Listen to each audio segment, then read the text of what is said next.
ब्राह्मण था। वह रोज पीपल को जल से सींचता था।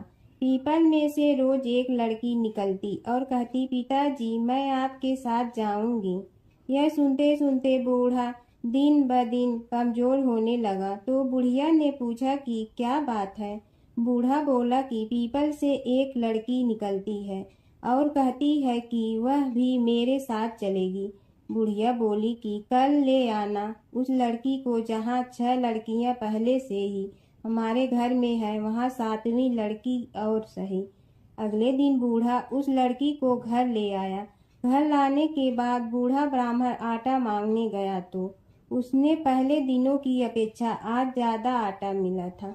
जब बुढ़िया वह आटा छानने लगी तो लड़की ने कहा कि लाओ माँ, मैं छान देती हूँ। जब वह आटा छानने बैठी तो परात भर गई। उसके बाद माँ खाना बनाने जाने लगी तो लड़की बोली कि आज रसोई मैं बनाऊंगी। तो बुढ़िया बोली कि ना, तेरे हाथ जल जाएंगे। लेकिन लड़की नहीं मानी।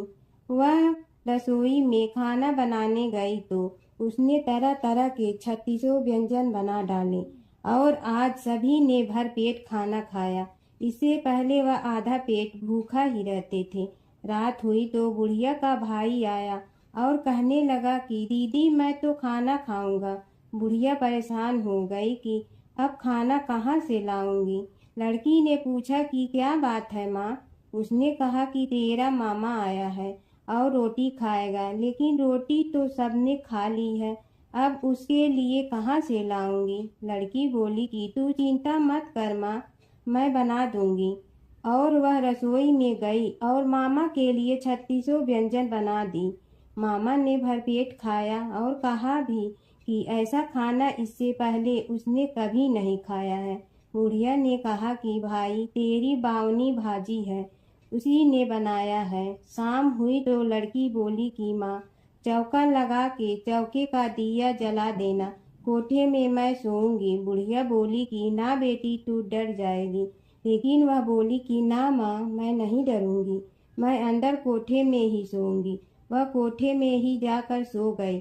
आधी रात को लड़की उठी और चारों ओर आंख मारी तो धन ही धन हो गया। वह बाहर जाने लगी तो एक बूढ़ा ब्राह्मण सो रहा था। उसने देखा तो कहा कि बेटी तू कहाँ चली। लड़की बोली कि मैं तो दरिद्रता दूर करने आई थी, अगर तुम्हें दूर करवानी है तो करवा लो। उसने बूढ़े के घर में भी आँख से देखा तो चारों ओर धन ही धन हो गया। सुबह सवेरे सब उठे तो लड़की को ना पाकर उसे ढूंढने लगे कि पावनी बेटी कहाँ चली गई। बूढ़ा ब्राह्मण बोला कि वह तो लक्ष्मी माता थी, जो तुम्हारे साथ मेरी दरिद्रता भी दूर कर गई। हे लक्ष्मी माता, जैसे आपने उनकी दरिद्रता दूर की, वैसे ही सबकी करना। एक समय की बात है कि विष्णु भगवान का विवाह लक्ष्मी जी के साथ निश्चित हो गया। विवाह की तैयारी होने लगी। सभी देवताओं को निमंत्रण भेजे गए, परंतु गणेश जी को निमंत्रण नहीं दिया। कारण जो भी रहा हो, अब भगवान विष्णु की बारात जाने का समय आ गया। सभी देवता अपनी पत्नियों के साथ विवाह समारोह में आए। उन सब ने देखा कि गणेश जी कहीं दिखाई नहीं दे रहे हैं। तब वे आपस में चर्चा करने लगे कि क्या गणेश जी को कोई न्योता नहीं दिया है या स्वयं गणेश जी ही नहीं आए हैं। सभी को इस बात पर आश्चर्य होने लगा। तभी सब ने विचार किया कि विष्णु भगवान से ही इसका कारण पूछा जाए। विष्णु भगवान से पूछने पर उन्होंने कहा कि हमने गणेश जी के पिता भोलेनाथ महादेव को न्योता भेजा है। यदि गणेश जी अपने पिता के साथ आना चाहते हैं तो आ जाते, अलग से न्योता देने की कोई आवश्यकता भी नहीं थी। दूसरी बात यह है कि उनको 1.25 मन मूंग, 1.25 मन चावल, 1.25 मन घी और 1.25 मन लड्डू का भोजन दिन भर में चाहिए। यदि गणेश जी नहीं आएंगे तो कोई बात नहीं, दूसरे के घर जाकर इतना सारा खाना पीना अच्छा भी नहीं लगता। इतनी वार्ता कर ही रहे थे कि किसी एक ने सुझाव दिया, यदि गणेश जी आ भी जाए तो उनके द्वारपाल बनाकर बैठा देंगे कि आप घर की याद रखना। आप तो चूहे पर बैठकर धीरे धीरे चलोगे तो बारात से बहुत पीछे रह जाओगे।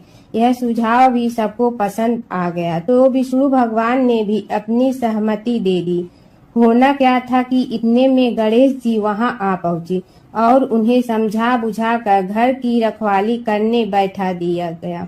बारात चल रही थी, तब नारद जी ने देखा कि गणेश जी तो दरवाजे पर ही बैठे हुए हैं, तो वे गणेश जी के पास गए और रुकने का कारण पूछा। गणेश जी कहने लगे कि विष्णु भगवान ने मेरा बहुत अपमान किया है। नारद जी ने कहने लगे कि अपनी मूसक देना को आगे भेज दे, तो वह रास्ता खोद देगी, जिससे उनके वाहन धरती में धंस जाएंगे। तब आपको सम्मान पूर्वक बुलाना पड़ेगा। अब तो गणेश जी ने अपनी मूसक सेना जल्दी से आगे भेज दी और सेना ने जमीन पोली कर दी। जब बारात वहां से निकली तो रथों के पहिए धरती में धंस गए। लाख कोशिश करे परंतु पहिए नहीं निकले। सभी ने अपने अपने उपाय किए परंतु पहिए तो नहीं निकले, बल्कि जगह जगह से टूट गए। किसी की समझ में नहीं आ रहा था कि अब क्या किया जाए। तब तो नारद जी ने कहा, आप लोगों ने गणेश जी का अपमान करके अच्छा नहीं किया। यदि उन्हें मना कर लाया जाए तो आपका कार्य सिद्ध हो सकता है और यह संकट टल सकता है। शंकर भगवान ने अपने दूत नंदी को भेजा और वे गणेश जी को लेकर आए। गणेश जी का आदर सम्मान के साथ पूजन किया। तब कहीं रथ के पहिए निकले। अब रथ के पहिए निकल के परंतु टूट फूट गए तो उन्हें सुधारे गए। पास के खेत में खाती काम कर रहा था, उसे बुलाया गया। खाती अपना कार्य करने के पहले श्री गणेशाय नमः कहकर गणेश जी की वंदना मन ही मन करने लगा। देखते ही देखते खाती ने सभी पहियों को ठीक कर दिया। तब खाती कहने लगा कि हे देवताओं, आपने सर्वप्रथम गणेश जी को नहीं मनाया होगा और न ही उनकी पूजन की होगी, इसीलिए तो आपके साथ यह संकट आया है। हम तो मूर्ख अज्ञानी हैं, फिर भी पहले गणेश जी को पूजते हैं, उनका ध्यान करते हैं। आप लोग तो देवतागण हैं, फिर भी आप गणेश जी को कैसे भूल गए। अब आप लोग भगवान श्री गणेश जी की जय बोल कर जाएं तो आपके सब काम बन जाएंगे और संकट कट जाएंगे। ऐसा कहते हुए बारात वहां से चल दी और विष्णु भगवान को लक्ष्मी जी के साथ विवाह संपन्न करा के सभी सकुशल घर लौट आए। हे गणेश जी महाराज, आपने विष्णु को जैसे कारज सारियो ऐसे कारज सबको सिद्ध कर जो। बोलो गजानन भगवान की जय। कीड़ी नगरा सींचने की कहानी। एक गांव में एक बुढ़िया माई रहती थी। उसके दो बेटे तथा बहू भी थे। बुढ़िया माई भगवान श्री हरि विष्णु की परम भक्त थी। अपना जीवन दान धर्म पुण्य कार्य कर्मों में लगाती थी, परंतु बुढ़िया माई कभी भी मंदिर और सत्संग में वह तीर्थ स्थानों पर नहीं जाती थी। एक बार गांव में भागवत कथा हो रही थी। बेटे ने कहा, माँ आप सारा दिन घर में रहती हैं, आप मंदिर में भागवत कथा सुनने क्यों नहीं जाती। बुढ़िया माई ने बेटे का मन रखने के लिए कह दिया कि आज जाऊंगी, परंतु नहीं गई। ऐसा करते करते 6 दिन निकल गए। बुढ़िया माई के बेटे ने कहा, माँ आज अंतिम दिन है, आज तो कथा सुनने आपको जाना ही पड़ेगा। सारा दिन घर का काम करके बुढ़िया माई ने जाते जाते इतनी देर कर दी कि अंतिम दिन की भागवत कथा भी समाप्त हो गई। भगवान श्री हरि विष्णु सन्यासी का रूप धारण करके बुढ़िया माई के पास आए और बोले, बुढ़िया माई तुम कहाँ जा रही हो। बुढ़िया माई ने कहा, मैं भागवत कथा सुनने जा रही हूँ। तब सन्यासी रूपधारी भगवान श्री हरि विष्णु ने कहा, अब इतनी देर से क्यों जा रही हो, वहाँ तो अब कथा समाप्त हो गई है, अब वहाँ जाकर क्या करोगी। बुढ़िया माई ने कहा, अब घर से निकली हूँ तो जाकर ही रहूंगी। सब सन्यासी रूपधारी भगवान श्री हरि विष्णु ने कहा कि अब कथा समाप्त हो गई, भक्त लोग भी अपने अपने घर चले गए, अब तुम वहाँ से क्या लाओगी। तो बुढ़िया माई बोली, कुछ नहीं तो मैं वहाँ से एक ईंट ही उठा लाऊंगी। तो सन्यासी रूपधारी भगवान श्री हरि विष्णु बोले, तुम वहाँ से मिट्टी की ईंट लाओगी, उसके बदले में मैं तुम्हें एक सोने की ईंट दे देता हूँ। बुढ़िया माई ने ईंट ले ली और घर की तरफ चल पड़ी और विचार करने लगी कि यदि यह ईंट मैं घर लेकर जाऊंगी तो बेटे बहू झगड़ने लगेंगे। इसीलिए घर के आंगन में बाहर ही बुढ़िया माई ने वह ईंट जमीन में गाड़ दी। परंतु अब बुढ़िया माई का ध्यान उस ईंट पर ही रहने लगा। खाने पीने घर के काम करने में सदैव बुढ़िया माई अपना ध्यान सोने की ईंट पर ही लगाई रखती। बेटे बहू ने पूछा, माँ पूरे दिन घर के आंगन में क्या करती रहती हो? तो बुढ़िया माई ने कहा, मैं आने जाने वाले को देखती रहती हूँ। एक दिन बुढ़िया माई मर गई। यमराज के दूत बुढ़िया माई को लेने आए। बुढ़िया माई को लेकर धर्मराज जी के पास पहुँचे और धर्मराज जी को सारी बात बतलाई। धर्मराज जी ने बुढ़िया माई को कुतिया की योनि दे दी और कुतिया उसी पेड़ के नीचे बैठी रहती। बुढ़िया माई की बहू ने कहा, इस कुतिया को यहाँ से भगाओ, नहीं तो यह बच्चों को काट जाएगी। तो उसके बेटे ने उसकी पीठ पर एक लकड़ी मारी और बुढ़िया माई मर गई और को सर्प की योनि मिली। आंगन में सर्प को देखकर बेटे बहू ने किसी को काट नहीं जाए इसी डर से मार दिया। फिर बुढ़िया माई मरकर धर्मराज जी के पास पहुंची। बुढ़िया माई कीड़ी का रूप धारण करके उस आंगन में कीड़ी नगरा बना लिया। आंगन में कीड़ी नगरा हो गया। घर वाले बहुत परेशान हुए। घर वाले भोजन भी नहीं बना रहे थे और मन ही मन होने का स्मरण करने लगे। तब भगवान श्री हरि विष्णु सन्यासी का रूप धारण करके आए और बोले कि कुछ खाने को दे दो। तो घरवाले ने कहा, महाराज हमारे खाने को भी कुछ नहीं बनाया क्योंकि हमारे घर में कीड़ी नगरा हो गया है। आप ही इसका कुछ उपाय बतलाइए। तब महाराज जी ने आंगन में खोदा और सोने की 28 निकाली और दोनों बेटों को दे दी और कहा, तुम्हारी माँ के नाम से दान पुण्य करना, धर्मशाला बनवाना, स्कूल बनवाना, प्याऊ लगवाना, गौशाला में गाय के चारे खाने की व्यवस्था करना। परंतु दोनों बेटे आपस में झगड़ने लगे कि तू दान कर, तू दान कर। किसी ने बुढ़िया माई के नाम से कोई दान नहीं किया और कीड़ी नगरा वहाँ उसी स्वरूप में स्थापित रहा। कुछ दिन बाद सन्यासी वापस आया और बुढ़िया माई के बेटों ने भगवान स्वरूपधारी सन्यासी महाराज से कहा कि हमारी घर की हालत वैसी की वैसी है, कीड़ी नगरा तो वैसे का वैसा ही है। तब साधु रूपधारी सन्यासी महाराज ने कहा, वह सोने के ईंट के टुकड़े लाओ और उन्हें बेचकर उनसे जो भी धन मिले उसे तुम्हारी माँ के नाम से दान पुण्य करो। इस कीड़ी नगरा पर शक्कर और आटा डालो। तुम ऐसा करोगे तो तुम्हारी माँ को मोक्ष प्राप्ति होगी। और उनके घर से कीड़ी नगरा चला गया। जो व्यक्ति प्रतिदिन सुबह प्रातः आटा और शक्कर कीड़ी नगरे पर डालता है वह सदैव धनवान, पुत्रवान, संपन्न, सुख शांति से जीवन यापन करता है। उसके घर में कभी कोई कष्ट नहीं आता है। उसका जीवन सदा सर्वदा आनंद से व्यतीत होता है।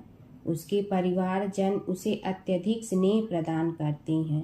कीड़ी नगरा प्रतिदिन सींचने से जुड़ी नगरी की कहानी सुनने से, दान पुण्य व धर्म कार्यों में रुचि लगाने से जीवन उत्तम हो जाता है। जमुना की कहानी। प्राचीन समय में एक गांव था जिसमें दो बहनें रहा करती थी। एक बहन का नाम गंगा था तो दूसरी बहन का नाम जमुना था। एक बार दोनों बहनें एक साहूकार के खेत से गुजर रही थी तो जमुना ने 13 दाने जौ के तोड़ लिए, जिसे देख गंगा बोली कि तुझे तो ग्रहण लग गया, तूने चोरी की है। इस पर जमुना बोली कि अब मेरा ग्रहण कैसे धुलेगा। गंगा ने कहा कि तुझे 12 साल तक साहूकार के यहाँ नौकरी करनी पड़ेगी, तभी तेरा पाप धुलेगा और ग्रहण से मुक्ति मिलेगी। जमुना साहूकार के यहाँ नौकरी के लिए जाती है और अपने लिए काम मांगती है। साहूकार उसे काम पर रख लेता है, लेकिन काम करने से पहले जमुना उसे कहती है कि मैं सारे काम करूंगी, लेकिन 4 काम नहीं करूंगी। जूठे बर्तन नहीं मांजूंगी, झाड़ू नहीं लगाऊंगी, बिस्तर नहीं बिछाऊंगी और दिया नहीं जलाऊंगी। 12 साल के बाद कुंभ का मेला लगा तो साहूकारनी भी कुंभ नहाने जाने लगी। जमुना ने उसे जाते देख कहा कि कुंभ के मेले में मेरी बहन गंगा मिलेगी तो उसे यह सोने का टक्का दे देना, इससे वह अपने हाथों में सुंदर चूड़ियां पहन लेगी। साहूकारनी ने कुंभ के मेले में गंगा को वह सोने का टका दे दिया। गंगा ने उनसे वह टका लेते हुए कहा कि मेरी बहन को कहना कि उसके 12 वर्ष पूरे हो गए हैं, अब वह वहां वापिस आ जा। साहूकार व साहूकारनी वापिस घर आए तब जमुना मटके में पानी भर रही थी। दोनों जमुना से बोले कि हमने सोने का वह टका तेरी बहन गंगा को दे दिया था और उसने कहा है कि तेरे 12 वर्ष पूरे हो गए हैं, इसलिए अब तुम वापिस जाओ। यह समाचार सुनते ही जमुना सहस्त्र धारा में बदल गई और बहने लगी। जमुना जी का यह रूप देखकर साहूकार और साहूकारनी परेशान हो गई थी। हमारे घर में जमुना माता ने काम किया, हमें तो अब ग्रहण लग गया है, हम यह ग्रहण कैसे उतारेंगे। जमुना भागकर गंगा माता के पास चली गई। गंगा ने जमुना से पूछा कि तुम साहूकारनी से कुछ कहकर आई हो या ऐसे ही बिना बताए आ गई। तब जमुना बोली कि मैं तो कुछ भी बताकर नहीं आई हूँ। गंगा ने कहा कि जा उन्हें धीरज दे आ, नहीं तो उन्हें जीवन भर असंतोष ही रहेगा। गंगा के कहने पर जमुना माता ने साहूकारनी को सपने में दर्शन दिए और कहा कि तुम दोनों उल्टे माथे क्यों पड़े हो, जाओ उठकर खाओ पियो। तब दोनों बोले कि हम कैसे उठें, हमें तो ग्रहण लगा है, क्योंकि हमने उल्टे सीधे और पता नहीं कितने नीच कार्य आपसे कराए हैं। तब जमुना जी बोली कि तुम्हें ग्रहण नहीं लगा है, ग्रहण तो मुझे लगा था कि मैंने तुम्हारे खेत से 13 दाने जौ के चुराए थे। मैं तो अपना ग्रहण उतारने तुम्हारे घर आई थी। मेरा ग्रहण तुम्हारे घर में 12 वर्ष तक रहने से उतर गया है और मेरी मुक्ति हो गई है। जमुना जी ने कहा कि तुम्हें कोई ग्रहण नहीं लगा है, उल्टे मेरे 12 वर्ष तक यहाँ रहने से तुम्हारी भी मुक्ति हो गई है। यह कहकर जमुना जी स्वप्न से चली गई। दोनों उठकर देखते हैं कि उनके घर में पहले से भी अधिक धन हो गया है। हे जमुना माता, जैसे आपने साहूकार व साहूकारनी की मुक्ति कराई, वैसे ही आप अपने सभी भक्तों की करना। बसेरे की कहानी। किसी गांव में एक भाट व एक जाट रहता था। दोनों में घनिष्ठ मित्रता थी। एक बार जाट अपनी बहन के घर जाने को तैयार हुआ तो भाट अपनी ससुराल जाने को तैयार हुआ।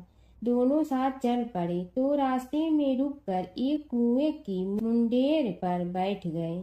जाट ने भाट से कहा कि नगर बसेरा कर लेते हैं। इस पर भाट बोला कि तू ही नगर बसेरा कर ले, मैं तो अपनी ससुराल जा रहा हूँ, वहाँ खूब खातिर होगी मेरी, तू कर ले नगर बसेरा। जाट वहीं कुएं के पास बैठ पानी की घंटी और चावल का दाना लेकर नगर बसेरा करने लगा।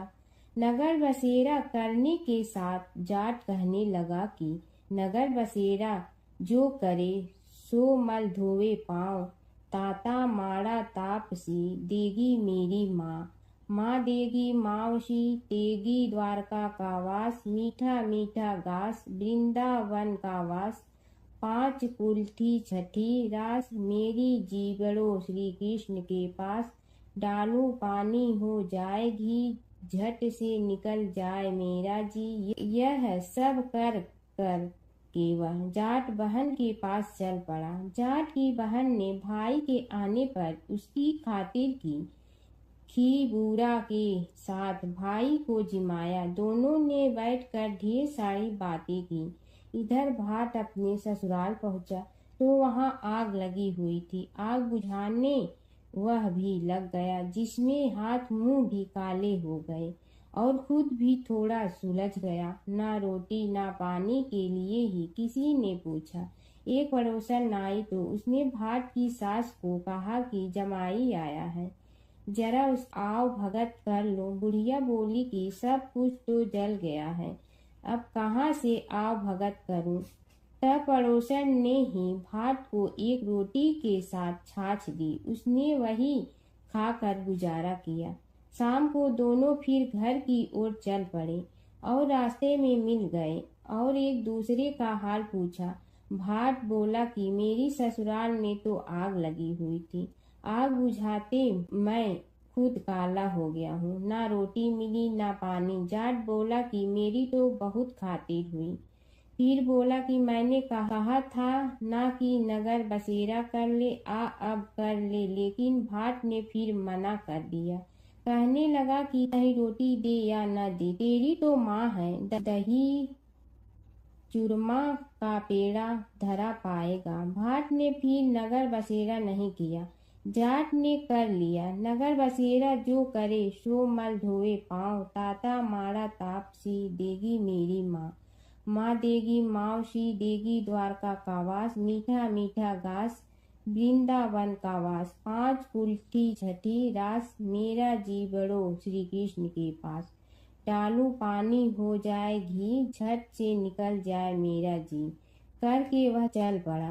घर पहुँचते ही जाट की मौसी ने बहुत लाड प्यार किया। उधर भाट घर गया तो उसकी भैंस खो गई थी।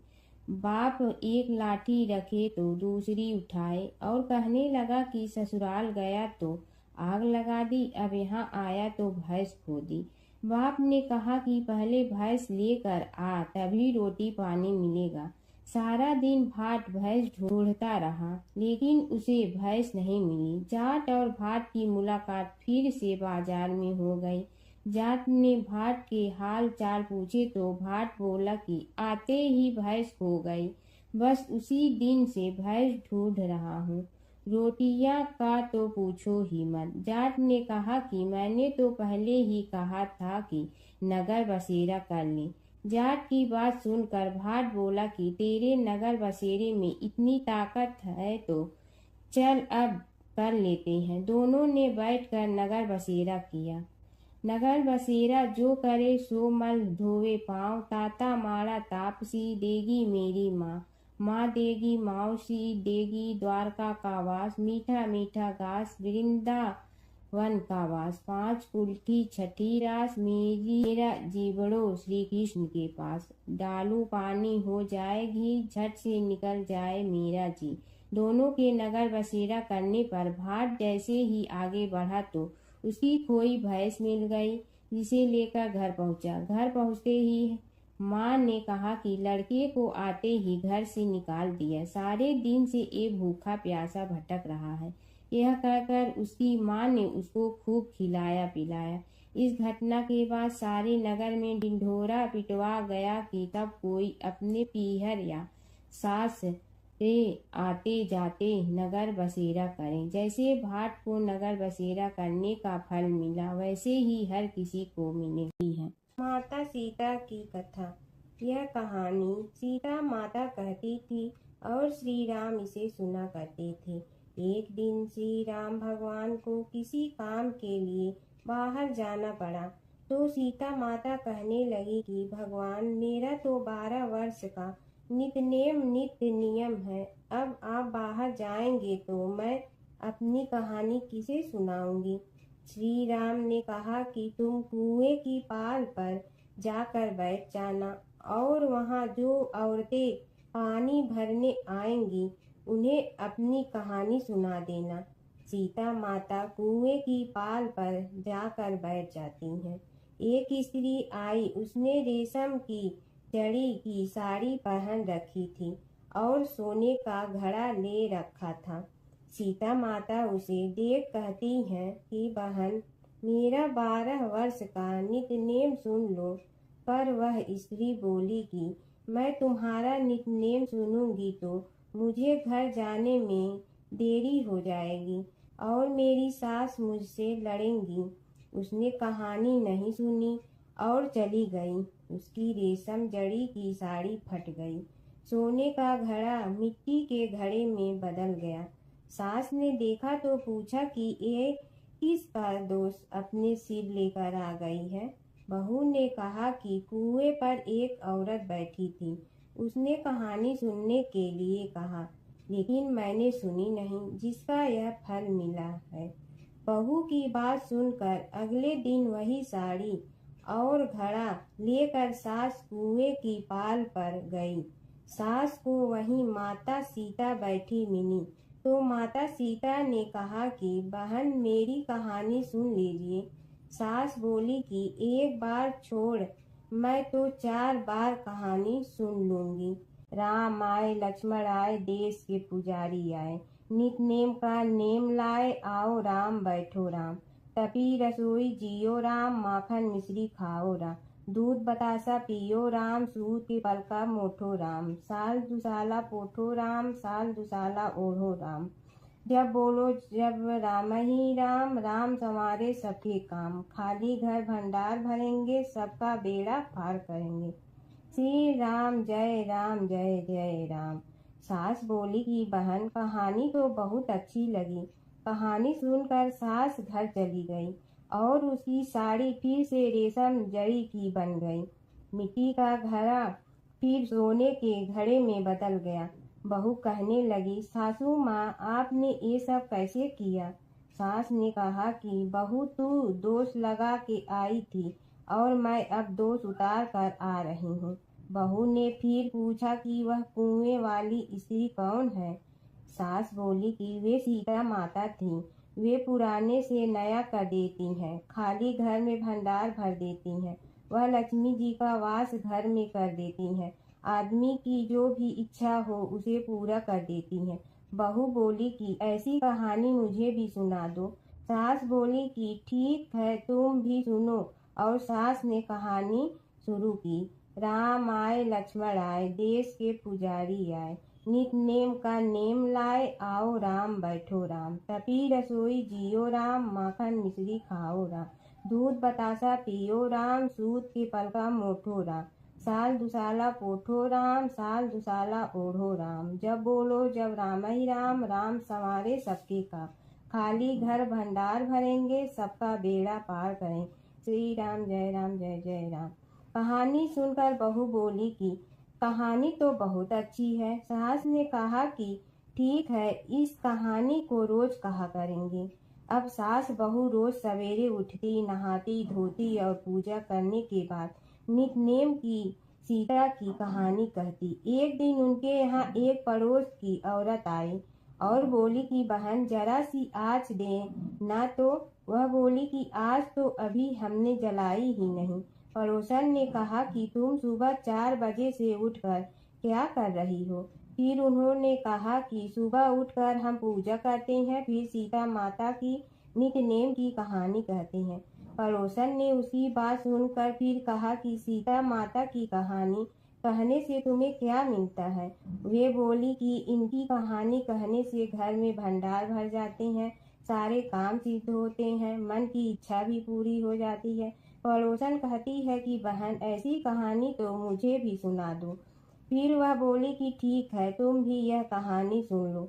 राम आए लक्ष्मण आए, देश के पुजारी आए, नित नेम का नेम लाए, आओ राम बैठो राम।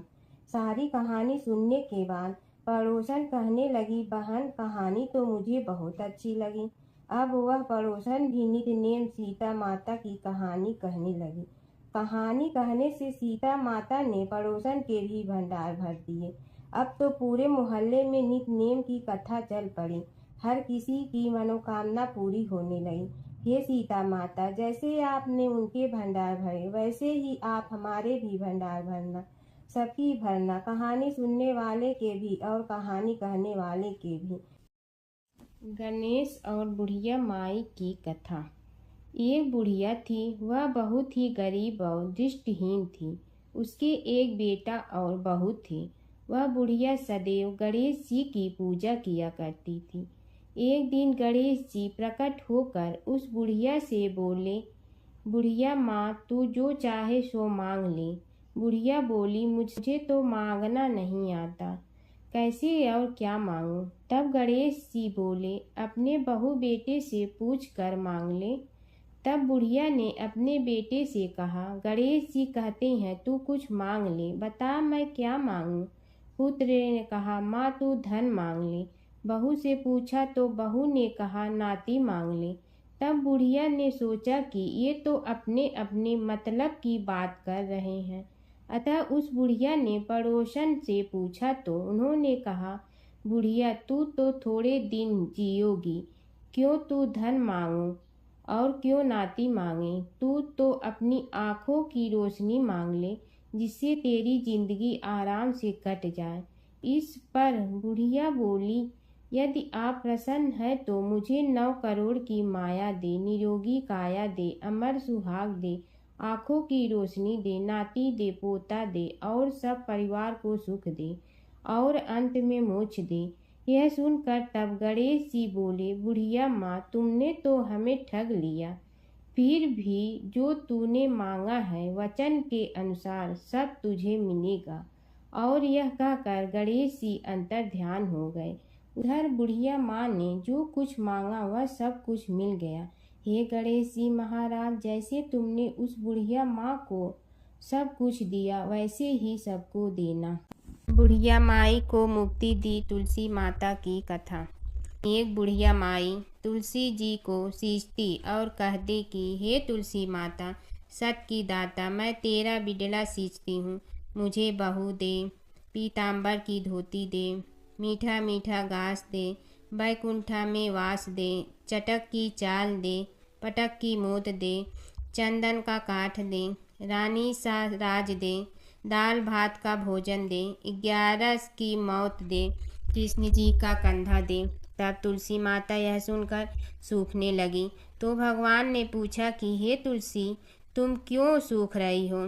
तुलसी माता ने कहा कि एक बुढ़िया रोज आती है और यही बात कह जाती है, मैं सब बात तो पूरा कर दूंगी, लेकिन कृष्ण का कंधा कहाँ से लाऊंगी। तो भगवान बोले, जब वो मरेगी तो मैं अपने आप कंधा दे आऊँगा, तू बुढ़िया माई से कह देना। जब बुढ़िया माई मर गई, सब लोग आ गए। जब माई को ले जाने लगे तो वह किसी से न उठी। तब भगवान एक 12 बरस के बालक का रूप धारण करके आए। बालक ने कहा, मैं कान में एक बात कहूँगा तो बुढ़िया माई उठ जाएगी। बालक ने कान में कहा, बुढ़िया माई मन की निकाल ले, पीताम्बर की धोती ले, मीठा मीठा घास ले, बैकुंठा का वास ले, चटक की चाल ले, पटक की मोत ले, कृष्ण जी का कंधा ले। यह सुनकर बुढ़िया माई हल्की हो गई। भगवान ने कंधा दिया और बुढ़िया माई को मुक्ति मिल गई। हे तुलसी माता, जैसे बुढ़िया माई को मुक्ति दी वैसे सबको देना। प्राचीन काल की बात है। एक नगर में धर्मपाल नाम का एक निर्धन किंतु अत्यंत धर्मनिष्ठ व्यक्ति रहता था। वह न तो अधिक पूजा पाठ जानता था और न ही उसके पास धन था, परंतु उसके हृदय में भगवान विष्णु के प्रति अपार श्रद्धा थी। प्रतिदिन प्रातः स्नान कर भगवान विष्णु का स्मरण करता और तुलसी दल अर्पित करता। तब भी वह हरि नाम का जाप करता रहता। एक दिन किसी कारणवश वह पूजा न कर सका। मन में ग्लानि हुई और रात को उसने भगवान विष्णु से क्षमा याचना की। उसी रात उसे स्वप्न में विष्णु ने दर्शन दिए और कहा, हे भक्त, जो भी व्यक्ति श्रद्धा से मेरा स्मरण करता है, मैं उसके सभी पाप हर लेता हूँ। भक्ति में विधि नहीं, भाव प्रधान होता है। कुछ समय बाद धर्मपाल के जीवन की सभी कठिनाइयाँ दूर हो गई। उसके घर में सुख शांति और समृद्धि आ गई। अंत समय में उसे वैकुंठ लोक की प्राप्ति हुई। विष्णु भगवान की कथा। एक नगर में एक सेठ व एक सेठानी रहते थे और सेठानी रोज विष्णु भगवान की पूजा करती थी। सेठ को उसका पूजा करना बिल्कुल अच्छा नहीं लगता था। इसी वजह से एक दिन सेठ ने सेठानी को घर से निकाल दिया। घर से निकलने पर वह जंगल की ओर गई तो देखा 4 आदमी मिट्टी खोदने का काम कर रहे थे। उसने कहा कि मुझे नौकरी पर रख लो। उन्होंने उसे रख लिया, लेकिन मिट्टी खोदने से सेठानी के हाथों में छाले पड़ गए और उसके बाल भी उड़ गए। वह आदमी कहते हैं कि बहन, लगता है तुम किसी अच्छे घर की महिला हो। तुम्हें काम करने की आदत नहीं है। तुम एक काम रहने दो और हमारे घर का काम कर लिया करो। वह चारों आदमी उसे अपने साथ घर ले गए और वह 4 मुट्ठी अनाज लाते और सभी बांट कर खा लेते। एक दिन सेठानी ने कहा कि कल से 8 मुट्ठी अनाज लाना। अगले दिन वह 8 मुट्ठी अनाज लाए और सेठानी पड़ोसन से आग मांग लाई। उसने भोजन बनाया, विष्णु भगवान को भोग लगाया, फिर सभी को खाने को दिया। सारे भाई बोले कि बहन, आज तो भोजन बहुत स्वादिष्ट बना है। सेठानी ने कहा कि भगवान का जूठा है तो स्वाद तो होगा ही। सेठानी के जाने के बाद सेठ भूखा रहने लगा और आस पड़ोस के सारे लोग कहने लगे कि ये तो सेठानी के भाग्य से खाता था। एक दिन सेठ अपनी सेठानी को ढूंढने चल पड़ा। उसने ढूंढते हुए वह भी उस जंगल में पहुंच गया जहां वह चारों आदमी मिट्टी खोद रहे थे। सेठ ने उन्हें देखा तो कहा कि भाई, मुझे भी काम पर रख लो। उन आदमियों ने उसे काम पर रख लिया, लेकिन मिट्टी खोदने से उसके भी हाथों में छाले पड़ गए और बाल उड़ने लगे। उसकी यह हालत देख चारों बोले कि तुम्हें काम की आदत नहीं है, तुम हमारे साथ चलो और हमारे घर में रह लो। सेठ उन चारों आदमियों के साथ उनके घर चला गया और जाते ही उसने सेठानी को पहचान लिया, लेकिन सेठानी घूंघट में थी तो सेठ को देख नहीं पाई। सेठानी ने सभी के लिए भोजन तैयार किया और हर रोज की भांति विष्णु भगवान को भोग लगाया। उसने उन चारों भाइयों को भोजन परोस दिया, लेकिन जैसे ही वह सेठ को भोजन देने लगी तो विष्णु भगवान ने उसका हाथ पकड़ लिया। भाई बोले कि बहन, ये तुम क्या कर रही हो? वह बोली, मैं कुछ नहीं कर रही हूँ, मेरा हाथ तो विष्णु भगवान ने पकड़ लिया है। भाई बोले, हमें भी विष्णु भगवान के दर्शन कराओ। उसने भगवान से प्रार्थना की तो विष्णु जी प्रकट हो गए। सभी ने दर्शन किए। सेठ ने सेठानी से क्षमा मांगी और सेठानी को साथ चलने को कहा। भाइयों ने अपनी बहन को बहुत सा धन देकर विदा किया।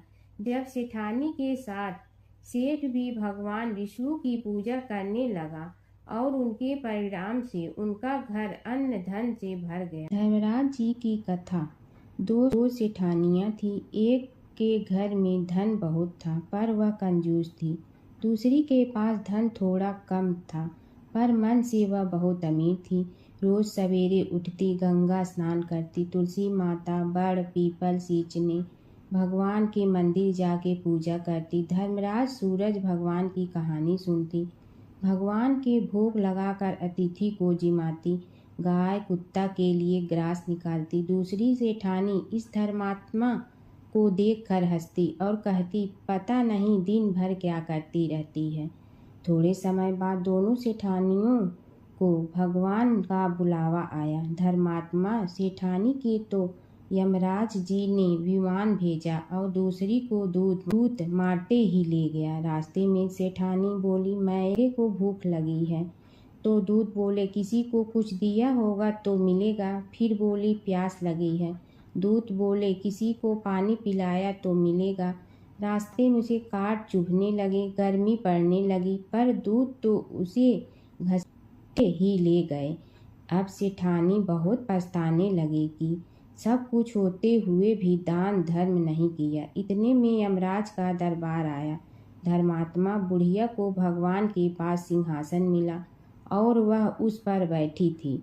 उधर दूसरी सेठानी को तपते कुंड में डाल दिया।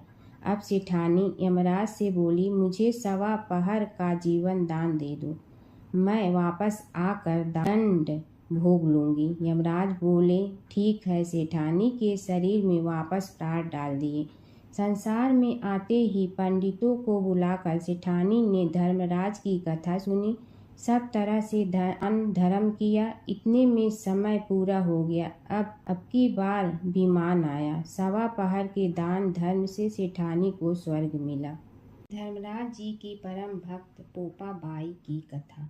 एक गांव में एक पोपा बाई रहती थी। जब वह 5 साल की थी तभी से वह नियम से धर्मराज जी व्रत की कथा सुनती थी और व्रत करती थी। एक दिन उसने अपने भाई व भाभी से कहा कि मैं शादी नहीं करूंगी, अब मैं अपना समय भगवान की पूजा अर्चना में ही बिताना चाहती हूँ। इसलिए मेरी झोपड़ी गांव के बाहर बनवा दो और गांव में सबको कह दो कि वह अपनी गाय व बछड़ों को मेरे यहाँ ही घास भूस चरने को भेज दो और जिसकी भी इच्छा हो, श्रद्धा हो, मुझे खाना भिजवा दो। एक दिन नगर का राजा शिकार खेलने जंगल में आया और गांव के बाहर जंगल के पास बनी झोपड़ी देखकर रुक गया। झोपड़ी के पास जाकर उसने आवाज लगाई कि कौन है, लेकिन भीतर से कोई आवाज न आने पर वह लगातार दरवाजा खटखटाता रहा। तब पोपा बाई उठी और कहने लगी कि कौन हो तुम जो बार बार दरवाजा बजा रहे हो, क्यों आवाज लगा रहे हो? राजा ने कहा कि मैं यहाँ का राजा हूँ और तुम्हारे साथ विवाह करूँगा। पोपा बाई ने कहा कि जहाँ से आए हो वहीं चले जाओ, मैं किसी पराये आदमी का मुंह नहीं देखती हूँ। राजा ने पोपा बाई की एक नहीं सुनी और जबरदस्ती उठा ले गया। तब पोपा बाई ने राजा को श्राप दिया कि तुम्हारा सारा राजपाट नष्ट हो जाएगा। महल में आने पर राजा की रानियों ने सारी बात सुनकर राजा से अनुरोध किया कि पोपा बाई को वहीं वापस छोड़ आओ। राजा जब पोपा बाई को वापस झोपड़ी में छोड़ने जाने लगा तो रास्ते में पाप की नदी आई जिसमें राजा डूब गया। कुछ समय बाद पोपा बाई मृत्यु के बाद धर्मराज जी के यहाँ पहुँची और धर्मराज जी ने उन्हें स्वर्ग का राज दे दिया। एक बार एक सेठ व सेठानी मृत्यु लोक से स्वर्ग लोक आए तो उसके द्वार बंद देखकर वह धर्मराज जी से द्वार खोलने का आग्रह करते हैं। धर्मराज जी कहते हैं, इस द्वार पर पोपा बाई का राज है। इस पर सेठ सेठानी कहते हैं कि हम पोपा बाई को नहीं जानते हैं। धर्मराज जी उन दोनों की बात सुनकर कहते हैं कि तुम दोनों 7 दिन तक मृत्युलोक में रहो। 8 खोपड़ा से राई भरकर 5 कपड़े ऊपर रखकर कहानी सुनकर उद्यापन करना और कहना कि राज है। पोपा बाई लेखा लेगी राई राई का। सारे बोलो पोपा बाई की जय। भगवान विष्णु और नारद की कथा। एक बार नारद मुनि जी ने भगवान विष्णु जी से पूछा, हे भगवान, आपका इस समय सबसे प्रिय भक्त कौन है? अब विष्णु तो भगवान हैं, सो झट से समझ गए अपने भक्त नारद मुनि की बात और मुस्कुरा कर बोले, मेरा सबसे प्रिय भक्त उस गांव का एक किसान है। यह सुनकर नारद मुनि जी थोड़ा निराश हुए और फिर से एक प्रश्न किया, हे भगवान, आपका बड़ा भक्त तो मैं हूँ, तो फिर सबसे प्रिय क्यों नहीं? भगवान विष्णु जी ने नारद मुनि जी से कहा, इसका जवाब तो तुम खुद ही दोगे। जाओ, एक दिन उसके घर रहो और फिर सारी बात मुझे बताना। नारद मुनि जी सुबह सवेरे मुंह अंधेरे उस किसान के घर पहुंच गए। देखा अभी अभी किसान जगा है और उसने अब सबसे पहले अपने जानवरों को चारा देता, फिर मुंह धोता, दैनिक कार्यों से निवृत्त होता, जल्दी जल्दी भगवान का नाम लिया, रूखी सूखी रोटी खाकर जल्दी जल्दी अपने खेतों पर चला गया। सारा दिन खेतों में काम किया और शाम को वापस घर आया। जानवरों को अपनी जगह बांधा, उन्हें चारा पानी डाला, हाथ धोया, मुंह धोया, फिर थोड़ी देर भगवान का नाम लिया, फिर परिवार के संग बैठकर खाना खाया और कुछ बातें की और फिर से सो गया। अब सारा दिन यह सब देखकर नारद मुनि जी भगवान विष्णु के पास वापिस आए और बोले, भगवान, मैं आज सारा दिन उस किसान के संग रहा, लेकिन वो तो ढंग से आपका नाम भी नहीं ले सकता। उसने थोड़ी देर सुबह, थोड़ी देर शाम को और भी जल्दी जल्दी आपका ध्यान किया, और मैं तो 24 घंटे सिर्फ आपका ही नाम जपता हूँ। क्या आपका सबसे प्रिय भक्त वो गरीब किसान ही है? भगवान विष्णु जी ने नारद की बात सुनकर कहा, अब इसका जवाब भी तुम मुझे खुद ही देना। और भगवान विष्णु जी ने एक कलश अमृत से भरा नारद मुनि को थमाया और बोले, इस कलश को लेकर तुम तीनों लोकों की परिक्रमा कर के आओ, लेकिन ध्यान रहे अगर एक बूंद भी अमृत नीचे गिरा तो तुम्हारी सारी भक्ति और पुण्य नष्ट हो जाएगी। नारद मुनि तीनों लोकों की परिक्रमा करके जब भगवान विष्णु के पास वापस आए तो खुश होकर बोले, भगवान, मैंने एक बूंद भी अमृत नीचे नहीं गिरने दिया। विष्णु भगवान ने पूछा, और इस दौरान तुमने मेरा नाम कितना बार लिया, मेरा स्मरण कितनी बार किया? तो नारद बोले, अरे भगवान जी, मेरा तो सारा ध्यान इस अमृत पर था, फिर आपका ध्यान कैसे करता? भगवान विष्णु ने कहा, हे नारद, देखो उस किसान को, वो अपना कर्म करते हुए भी नियमित रूप से मेरा स्मरण करता है, क्योंकि जो अपना कर्म करते हुए भी मेरा जाप करे वो ही मेरा सबसे प्रिय भक्त है। तुम तो सारे दिन खाली बैठे ही जप करते हो, और जब तुम्हें कर्म दिया तो मेरे लिए तुम्हारे पास समय ही नहीं था। तो नारद मुनि सब समझ गए और भगवान के चरण पकड़कर बोले, हे भगवान, आपने मेरा अहंकार तोड़ दिया, आप धन्य हैं। प्राचीन काल की बात है। नैमिषारण्य क्षेत्र में ऋषि, महर्षि और साधु संतों का समाज जुड़ा था। उसमें श्री सूत जी भी विद्यमान थे। शौनक जी ने उनकी सेवा में उपस्थित होकर निवेदन किया कि हे अज्ञान रूप घोर तिमिर को नष्ट करने में करोड़ों सूर्यों के समान प्रकाशमान श्री सूत जी हमारे कानों के लिए अमृत के समान जीवन प्रदान करने वाले कथा तत्व का वर्णन कीजिए। हे सूत जी, हमारे हृदयों में ज्ञान के प्रकाश की वृद्धि तथा भक्ति, वैराग्य और विवेक की उत्पत्ति जिस कथा से हो सकती हो वह हमारे प्रति कहने की कृपा कीजिए। शौनक जी की जिज्ञासा से सूत जी बड़े प्रसन्न हुए। पुरातन इतिहासों के स्मरण से उनका शरीर पुलकायमान हो रहा था।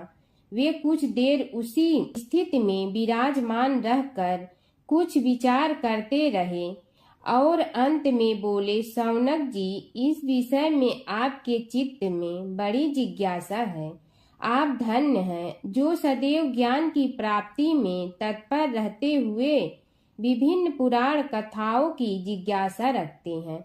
आज मैं आपको ज्ञान के परम स्रोत रूप श्री गणेश जी का जन्म कर्म रूप चरित्र सुनाऊंगा।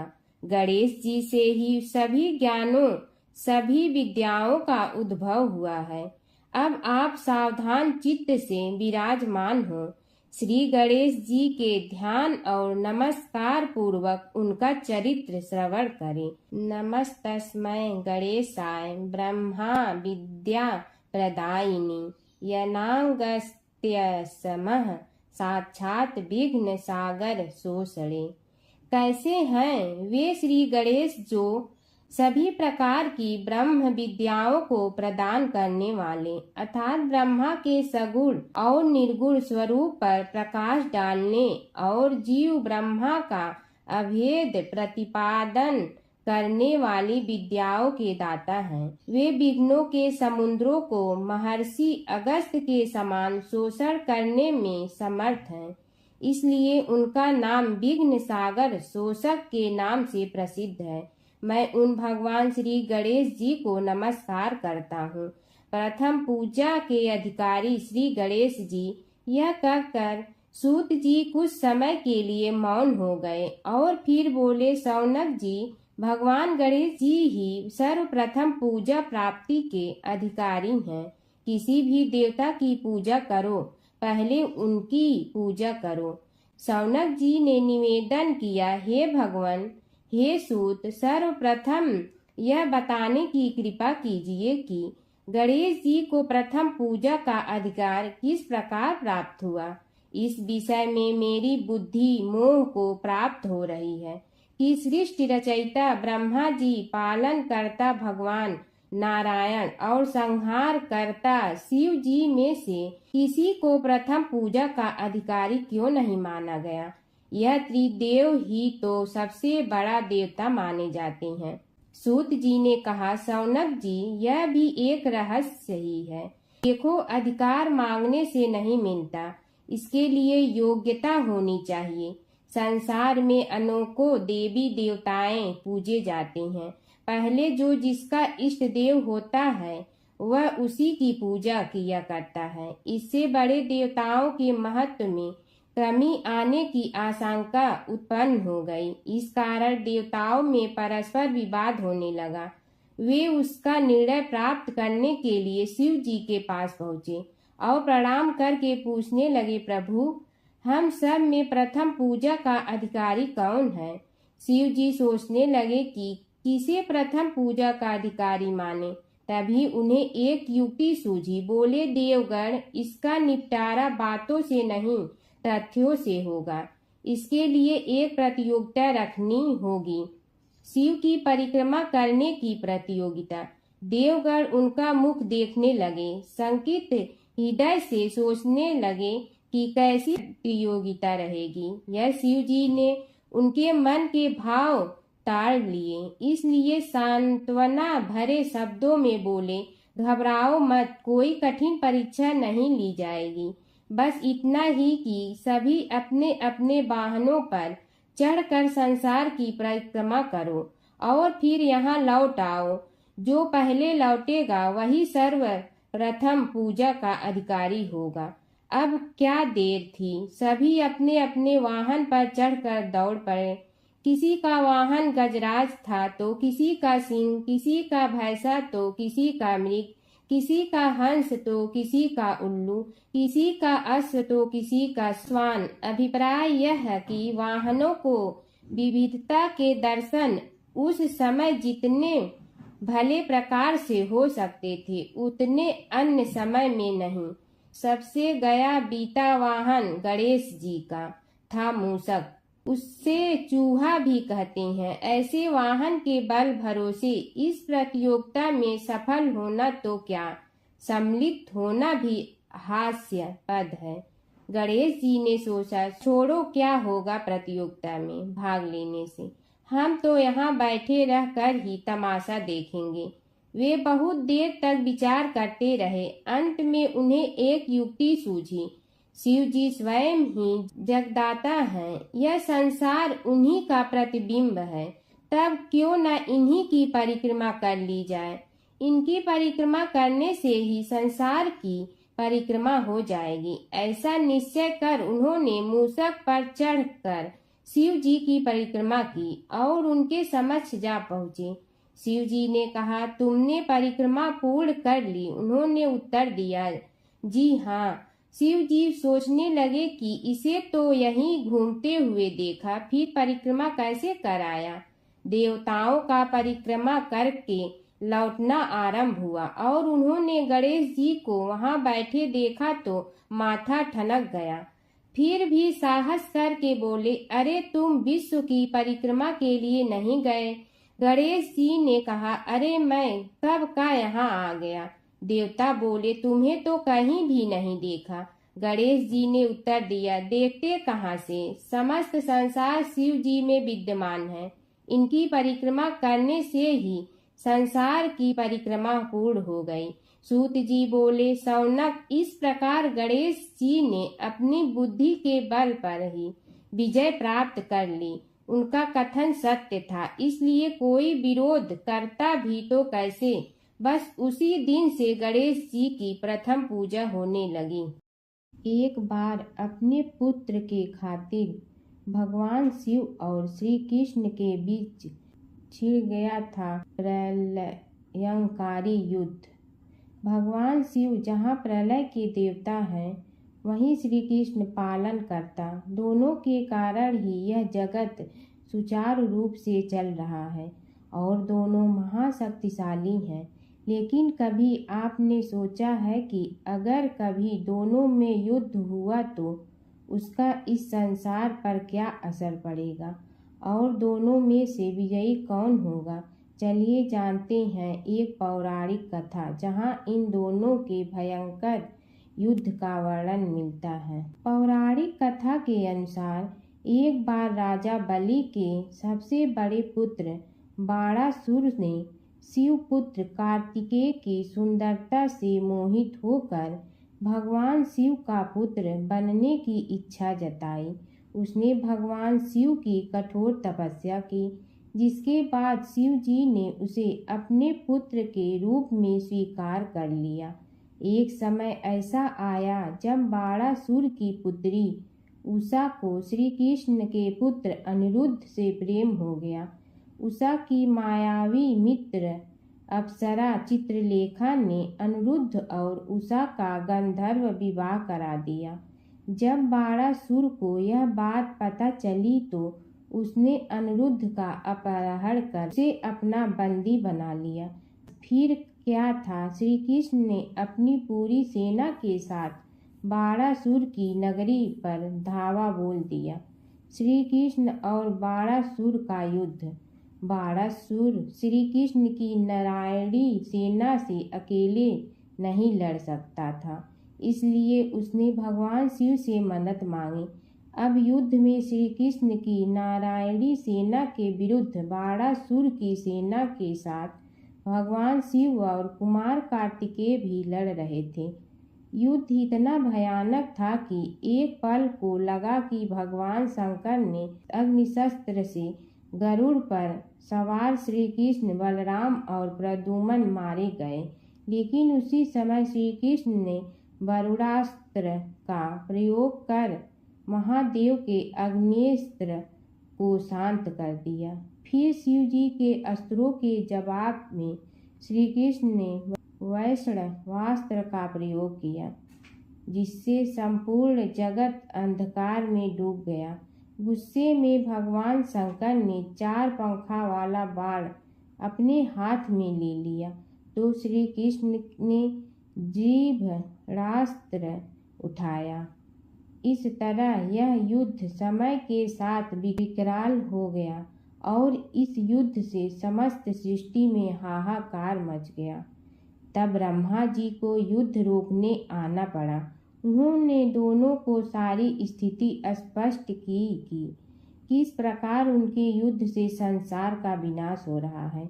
उनके समझाने के बाद महादेव युद्ध में पीछे हट गए, लेकिन कार्तिकेय और बाणासुर भगवान श्री कृष्ण से युद्ध करते रहे। जब श्री कृष्ण ने बाणासुर को परास्त किया, अंत में भगवान श्री कृष्ण ने युद्ध में बाणासुर को पराजित करने के लिए अपना सुदर्शन चक्र प्रयोग किया और उसकी मदद से बाणासुर के सहस्त्र भुजाओं को काट डाला।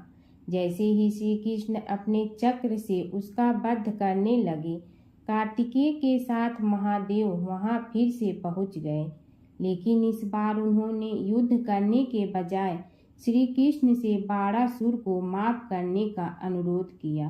भगवान शिव ने श्री कृष्ण से कहा कि मैंने इसे अभय दान दिया है, इसलिए अगर आप इसका वध कर देंगे तो मेरा वचन झूठा पड़ जाएगा।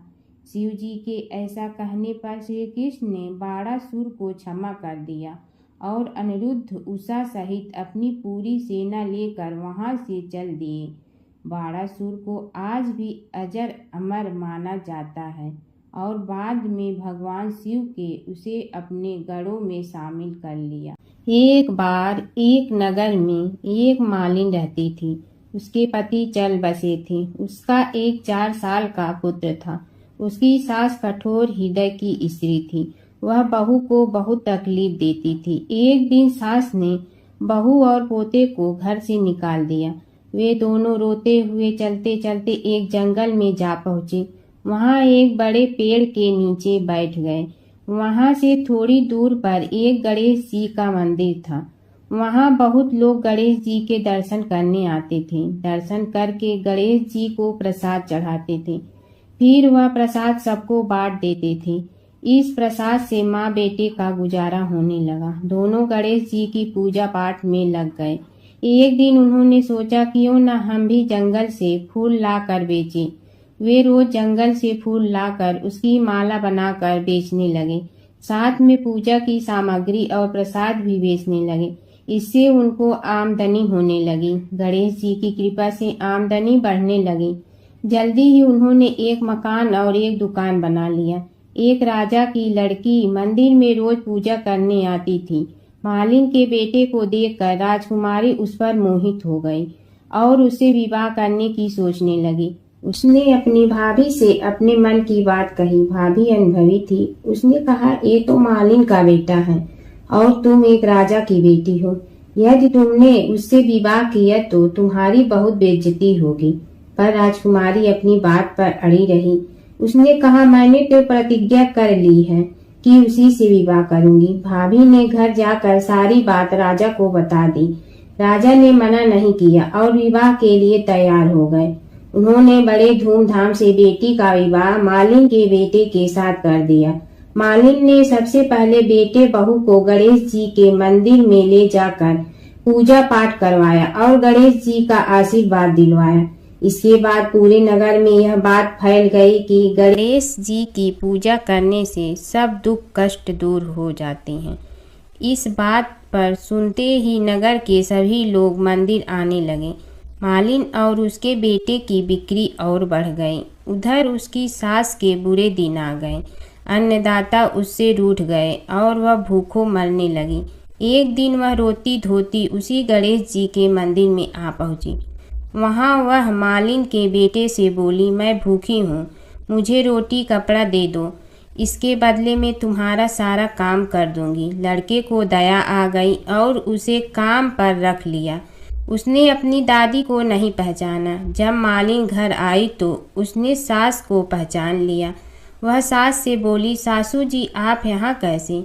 सास ने पोते की तरफ इशारा करके कहा, मेरी इस सेठ के यहाँ नौकरी लग गई है। बहू बोली, यह आपका पोता है और यह घर भी आपका ही है, यह दुकान भी आपकी ही है। जब आपने हमें घर से निकाला तब गणेश जी ने हमारी रक्षा की। बहू की बात सुनकर सास बोली, मेरी करनी मैं भोगूंगी। बहू बोली, सासू जी अब आप हमारे यहाँ रहो और पोते का सुख देखो। हे गणेश जी महाराज, जैसा सुख आपने मालिन को दिया वैसा ही सुख सबको देना। हर व्रत कथा के साथ पढ़ी और सुनी जाने वाली लपसी तपसी की यह कहानी। एक लपसी था, एक तपसी था। तपसी हमेशा भगवान की तपस्या में लीन रहता था। लपसी रोजाना 1.25 सेर की लपसी बनाकर भगवान का भोग लगाकर जीम लेता था। एक दिन दोनों लड़ने लगे। तपसी बोला, मैं रोज़ भगवान की तपस्या करता हूँ इसलिए मैं बड़ा हूँ। लपसी बोला, मैं रोज़ भगवान को 1.25 सेर लपसी का भोग लगाता हूँ इसलिए मैं बड़ा हूँ। नारद जी वहाँ से गुजर रहे थे। दोनों को लड़ता देखकर उनसे पूछा कि तुम क्यों लड़ रहे हो? तपसी ने खुद के बड़ा होने का कारण बताया और लपसी ने अपना कारण बताया। नारद जी बोले, तुम्हारा फैसला मैं करूँगा। दूसरे दिन लपसी और तपसी नहाकर अपनी रोज की भक्ति करने आए तो नारद जी ने छुपकर 1.25 करोड़ की एक अंगूठी उन दोनों के आगे रख दी।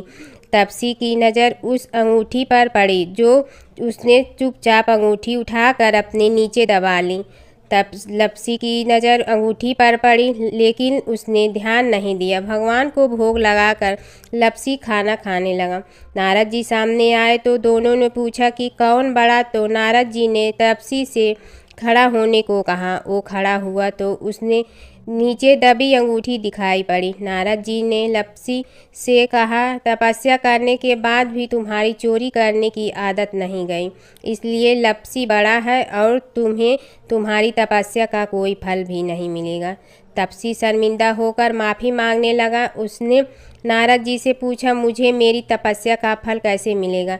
नारद जी ने कहा, यदि कोई गाय और कुत्ते की रोटी नहीं बनाएगा तो फल तुम्हें मिलेगा। यदि कोई ब्राह्मण को भोजन करवा कर दक्षिणा नहीं देगा तो फल तुम्हें मिलेगा। यदि कोई साड़ी के साथ ब्लाउज नहीं देगा तो फल तुझे मिलेगा। यदि कोई दिए से दिया जलाएगा तो फल तुम्हें मिलेगा।